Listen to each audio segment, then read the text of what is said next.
Hi, this is Bruce Lundvall. I'm the CEO and president of Jazz and Classics at EMI Records. We're responsible basically for three areas of music, all in the adult field, really.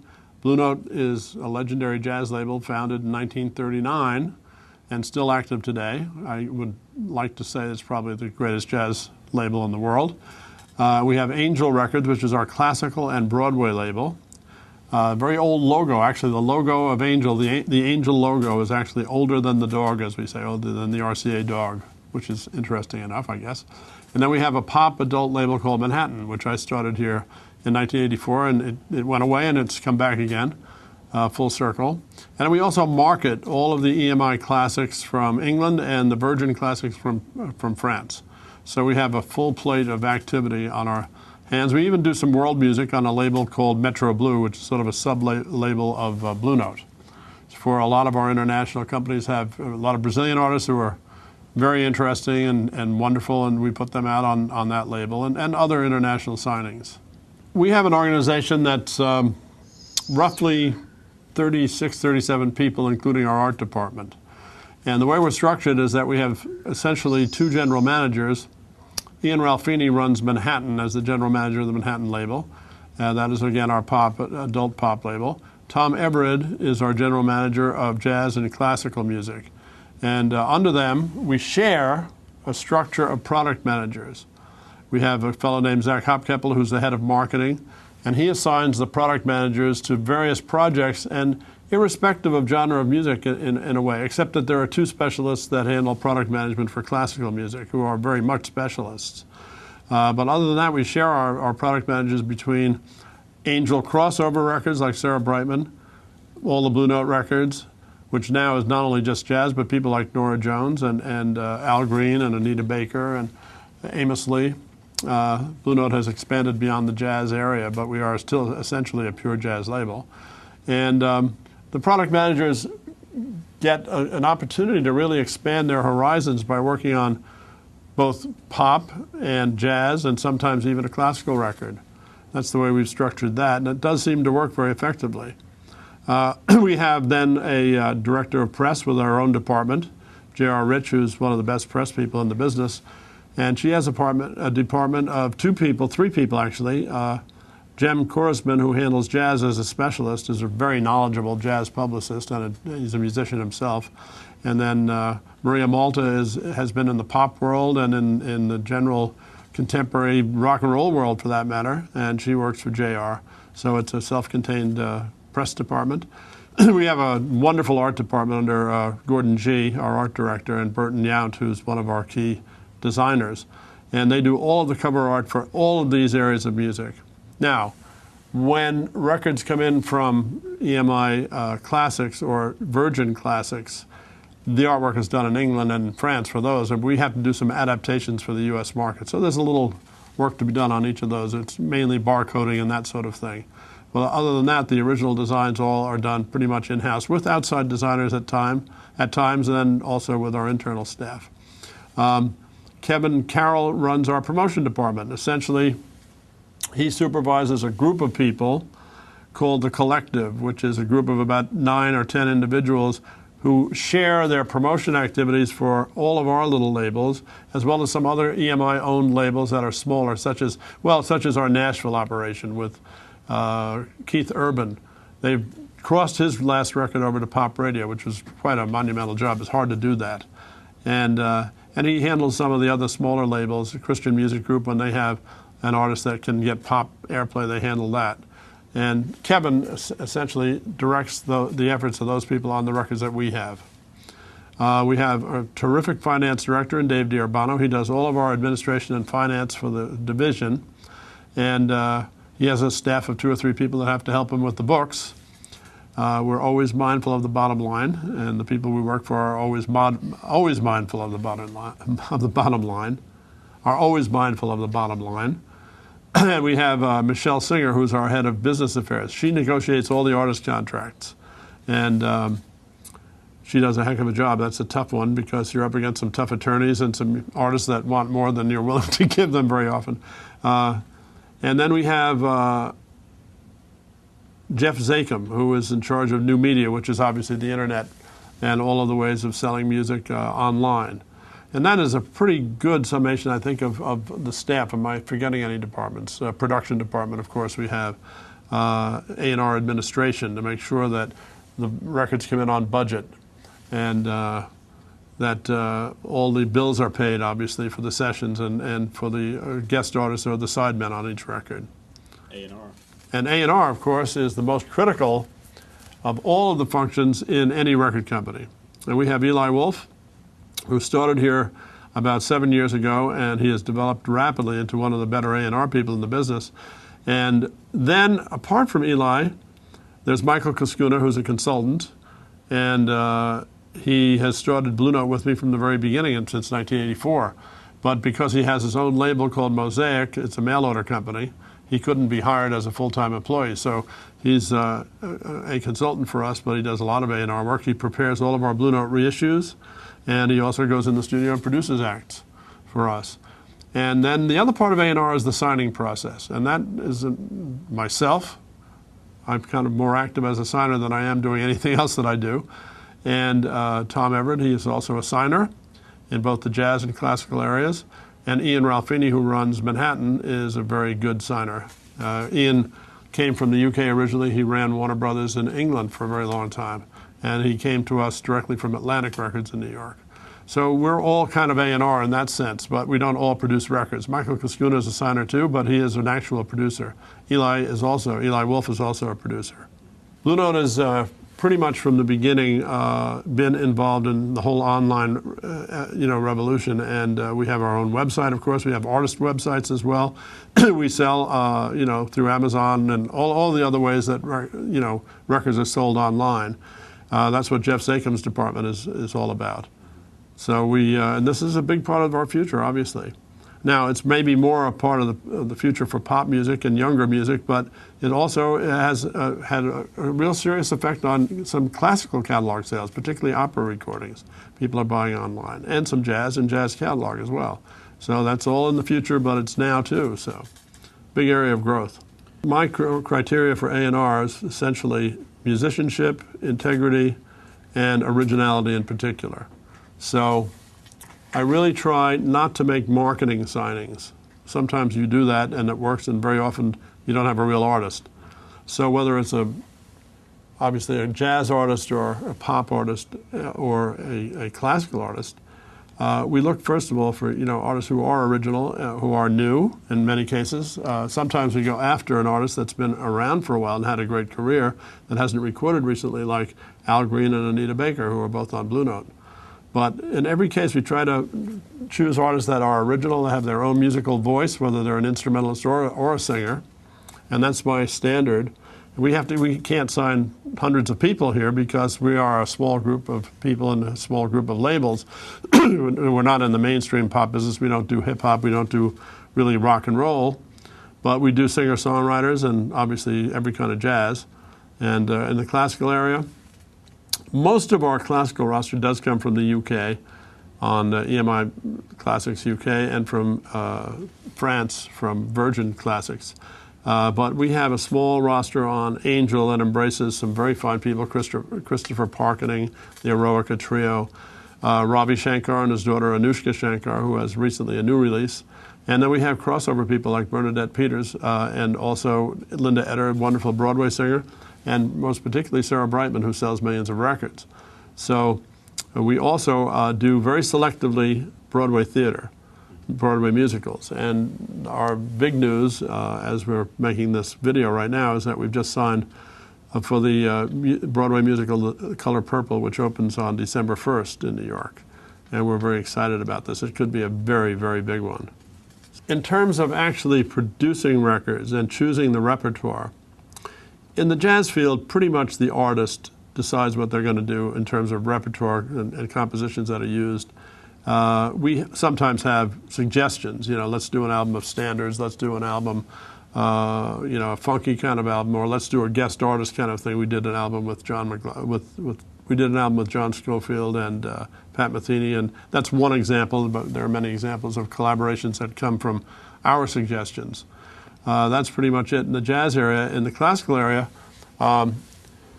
Artists also have repertoire interests that, we have to either decide, yes, we'll do it, or maybe, no, it's too esoteric, and sometimes there are trade-offs. Deborah Voigt wanted to do an album of kind of art songs, of German art songs, Lieder, and that was fine, but we knew that wouldn't be a huge seller, so the trade-off was that we got her to agree to do like a Broadway album at some point, So it's all an interaction between the people in the company and the artists themselves, and trying to do the best kind of record you can, and one that'll have a commercial point of view, but also, more importantly, be an artistic statement, particularly in the jazz field and the classical field. Having said that, artists are free to choose producers, and we suggest them very often. Jazz producers are kind of few and far between. They're specialists, most of them. But Michael Kuskuna does a lot of that production. Sometimes the artists produce their own records, or there are outside producers that we use from time to time as well. But that's really kind of the artist's call in consultation with us. Classical area, there are very specialized people that do, they're all on the outside. We don't have any producers in-house, except in the UK we do. For EMI Classics, there are some people that are very, very good in-house producers. Producer's job is to get the best performance out of the artist, first and foremost. Also to help choose the repertoire and to get the best sounding recording with the engineer involved. So that's pretty much it. Some producers help to choose repertoire. I think with Norah Jones as an example, the repertoire was really already there when she made her first record. We did demos with her of about 25 songs. And then we heard her in live performance just doing a lot of different material, her own material and outside material, whether it was a country tune or a jazz piece, whatever. She can sort of sing the telephone directory and you get right down to it, So we talked with her about various songs. There was one piece that she played for me on a demo called Melancholia. And I heard it, I said, my God, it's beautiful. Who wrote this? Did you write this? She said, no, it's Duke Ellington. I said, and who wrote the lyric? And she said, well, I did. I said, you wrote a lyric to a Duke Ellington composition? She said, yeah. I said, well, it's brilliant. I said, but we'll have to clear it through the Ellington estate and all of that, and through the publishing company that had the original song. And so we couldn't put it on the first record. It would just take too long to clear it. And but lo and behold, we did clear it for the second album, and it's now called I Don't Miss You at All. That's the essence of the lyric. But it's based on Melancholia, actually a piece that Ellington actually recorded for Capitol back in the 50s. When we make a record and we hire a producer, if it's an outside producer, there's a negotiation involved, as to what they'll be paid. Normally they will get royalty points and an advance. Depends on who the producer is as to what that's going to cost you. A major guy like, let's say, T-Bone Burnett, who's just produced Cassandra Wilson's next album, which will be coming out in January. It was a very expensive deal. He's had a tremendous track record of success, so it was not inexpensive to do that. And Anita Baker using Barry Eastman, I mean, that's a major pop producer, R&B producer. That was costly. Some of the jazz producers are less costly.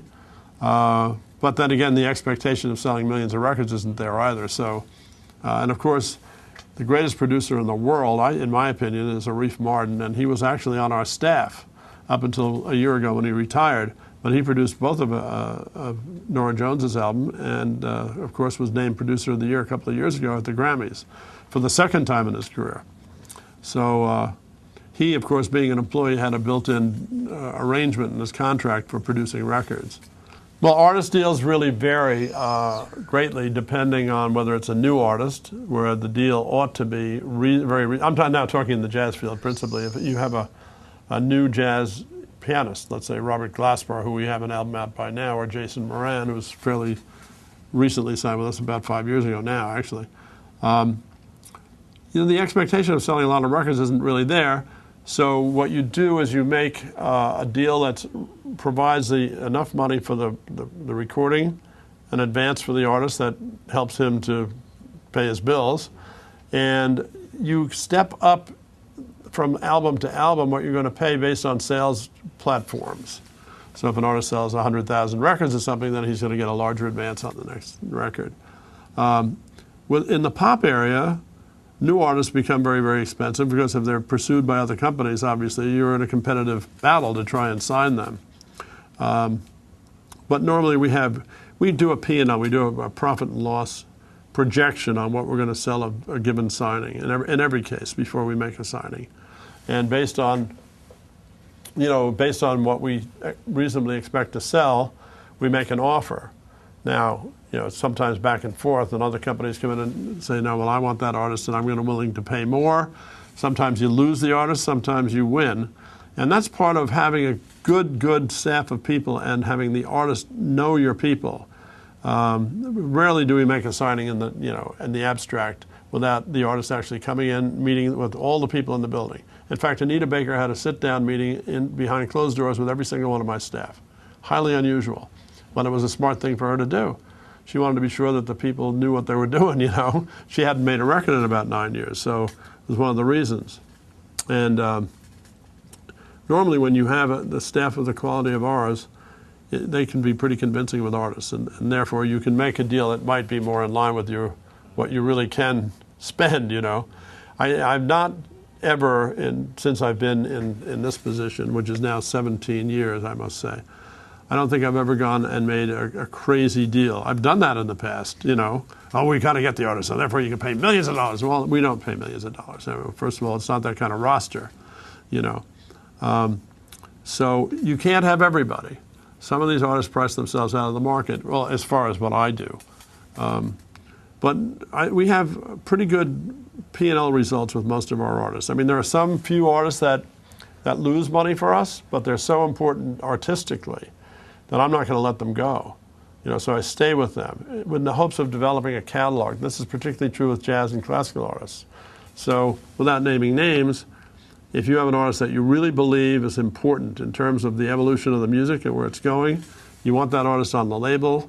And if they lose a little money, it's just a little money. If the label itself is generating a profit, you can afford to have a few people that you're building, essentially a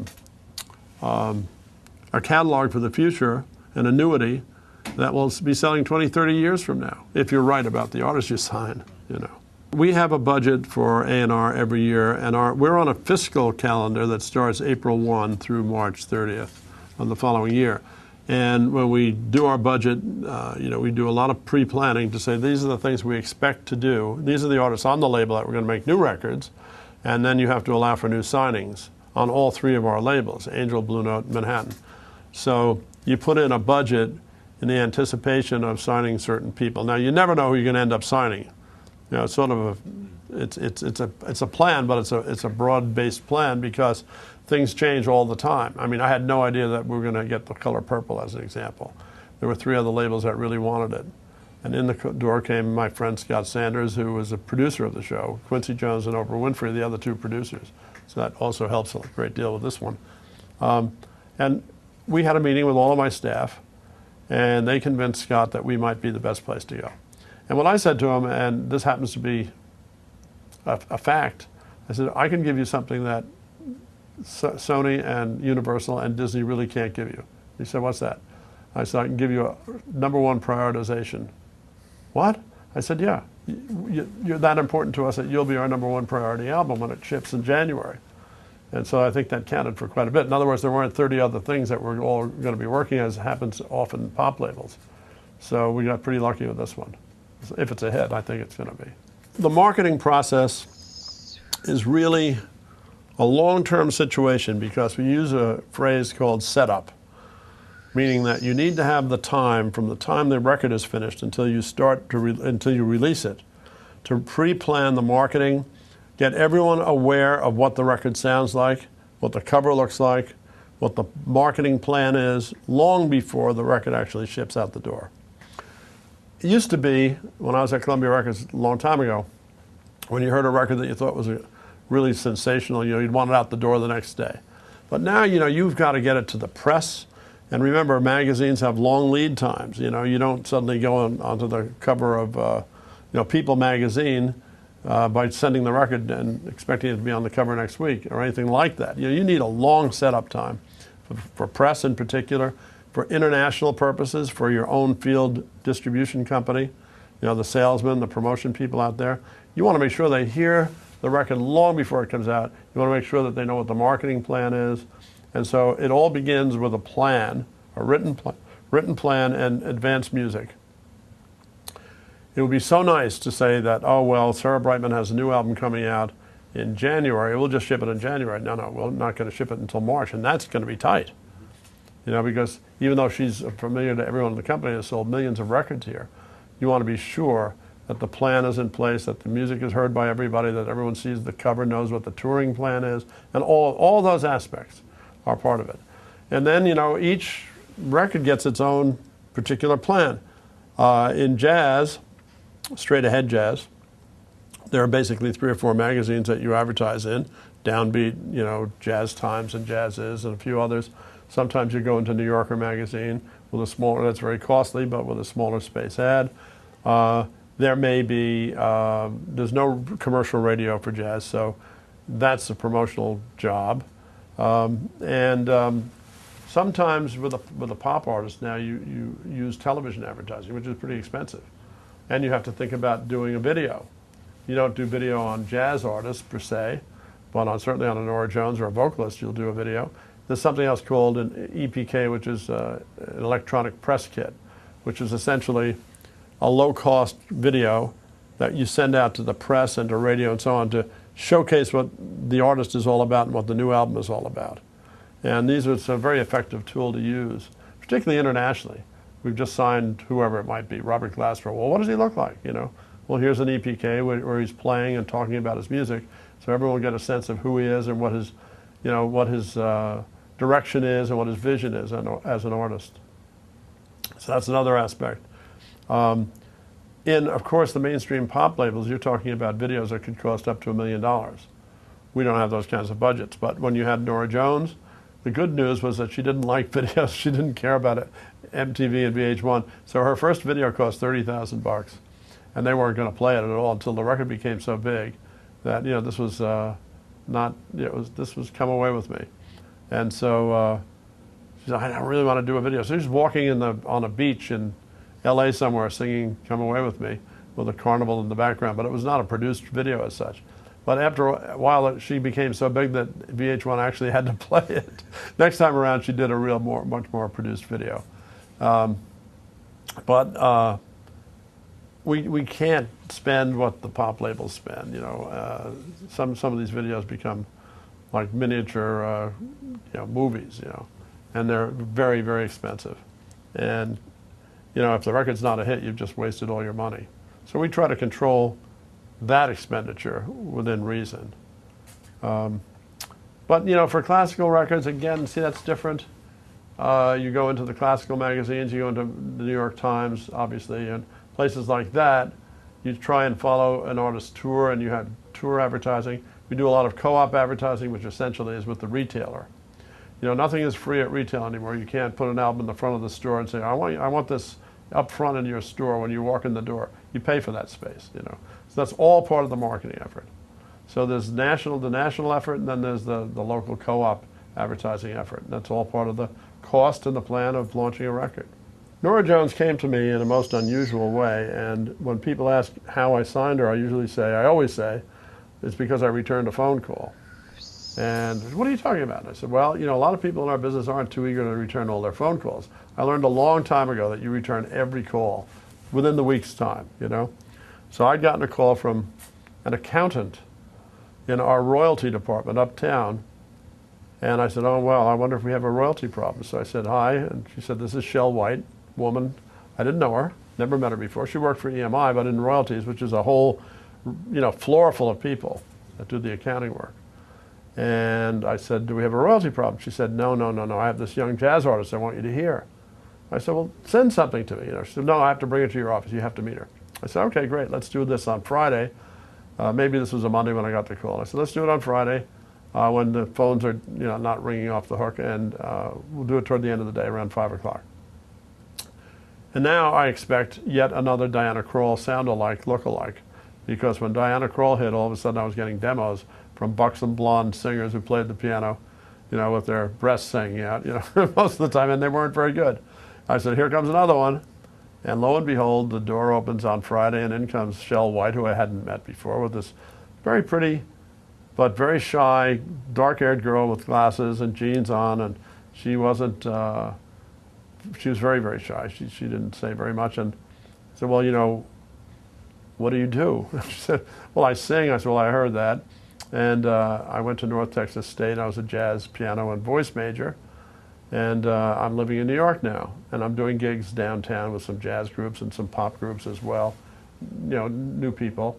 And, you know, I'm just struggling. I'm working as a waitress. I said, great. Well, do you have something to play? And she said, well, I have a demo of 3 songs. And I said, well, let me hear it, please. So we put the demo on. And the first song was a song that was one of my personal favorites, called Spring Can Really Hang You Up the Most. Tommy Wolfe, Fran Landesman song from a 50s musical called The Nervous Set, about the bohemian life in the 50s. It was not a big hit on Broadway, but the song was beautiful, great, great standard, and one that kind of has difficult changes, you know, and not easy to sing, for sure, or to play for that matter. A lot of jazz artists would play it instrumentally, but not a whole lot of singers would tackle the song. And I put it on, and I stopped the equipment after I heard it. I said, wait a minute. I said, how do you know this song? I said, oh, I've always loved this song. I said, but it's the best version of it I've ever heard. She said, what? I said, I think it's brilliant. You just nailed this song. I said, and who's your piano player? She's good. He's good. I said, no, she said, that's me. I said, what? I said, I'll tell you right now, before we get to the next, I don't know if I really remember this correctly, but the other 2 songs were Walking My Baby Back Home and a pop song, and they were all terrific. I said, you're on Blue Note. She said, what? I said, I want to sign you to Blue Note, period. Get an attorney, and we're going to make a deal. I've not heard anyone with this kind of a voice that you sound like she was singing to you directly, you know. Very intimate, wonderful, wonderful quality, great intonation. Their piano playing matched her voice perfectly. You know, I kept thinking, like, she's sort of like a new kind of version of what Nat King Cole was at the beginning. A guy that could play the piano so brilliantly and sing with, you know, in a style that was completely like no one else, you know. And that's what I heard. And we signed her. But first of all, we did a bunch of demos, because I said, by the time you get, you know, your deal done, why don't we start now? Let's do some demos. So she went in the studio, I think it was in 1 or 2 nights, and recorded something like 20 songs or 22 songs. And they ranged from her own songs to a Mose Allison song, a Duke Ellington piece, a Ray Charles, Hallelujah, I Just Love Her So, and so on. They were all over the place. And I said, but they're all good. I said, I can't believe this. So I said to myself, well, this girl can sing anything, you know. And so we planned the album from that point on. I said, you're obviously very eclectic. And that was the start of the whole thing. And most of those songs, actually, many of those songs were on the first record. I thought she would sell records. And I'll tell you what, I didn't think she was going to sell millions of records by any means, you know. So, well, she'll sell 100,000 records, if not more. But I had real expectations for her, doing just what she did in her way. And the thing that happened that was wonderful was that we had, before she ever went in the studio, we had a convention in Rome, worldwide managing directors meeting, where everyone had to present the new releases that were going to come out in the fall and through Christmas. And I had to present Angel and Blue Note records, you know. And I said to myself, you know, I'm going to play one Norah Jones demo. There's one song called Turn Me On, a John Loudermilk song. I said, I'm going to play it. And I was advised that, no, you can't do that. The record's not even going to be recorded yet. I said, no, I got to do this. So I did. I said, we don't have any video, we don't have any slides. There's one slide at the end of this presentation. I just want you to hear this one song. I think we found somebody that's very special. And I want you to hear this. And there's the whole company sitting out there. And I played this thing, there was a standing ovation at the end. Everyone got it. Everyone got it, you know. And they loved the fact that she was beautiful. There's that one slide, which happens to be the album cover of the first record, at the very end of the piece. So that was it. She was set up all over the world, you know, as a priority artist. And everyone kept saying, send me demos. Who's that girl? Norah what? Norah Jones, is it? Send me more demos. So maybe a year later, the album came out. And so she was set up like in an unbelievably effective way, just from that one moment in Rome, you know. I was lucky. First and foremost, if someone wants a job in the music industry, it's a very hard industry to get in the door. So my advice for any young person is to take any job that's available. I don't care if it's a retail record clerk or whether it's as a trainee or an intern. You know, some of the interns end up working for us as full-time employees. That's one way in the door. We don't have a lot of turnover in our division. So, you know, it's harder for a young person to get in. Now, to be musically aware is the most important thing. To be someone that really is, not necessarily a musician, but someone that's a huge fan. And be a musician that's even better, you know. But it's not necessary.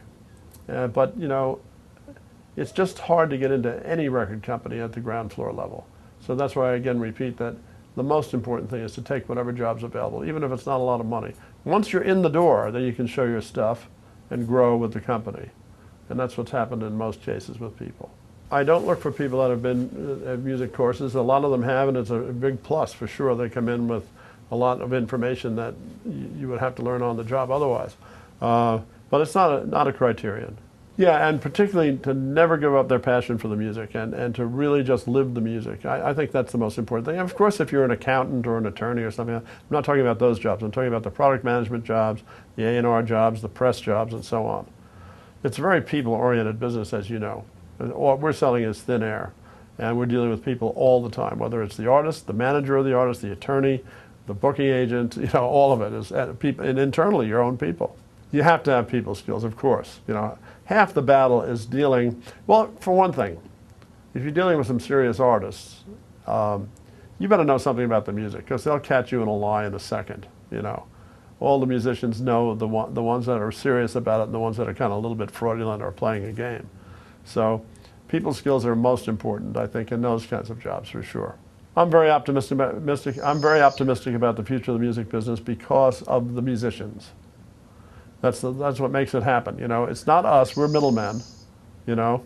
It's the artists that make it grow, the new artists that come in the door that you haven't heard before all of a sudden excite you. The artists actually create the business. They always have. People forget that. We are not as important as the artists. Some people in the music business think they're more important than the artists. Not the case. Not ever the case. Just realize what your role is, you know.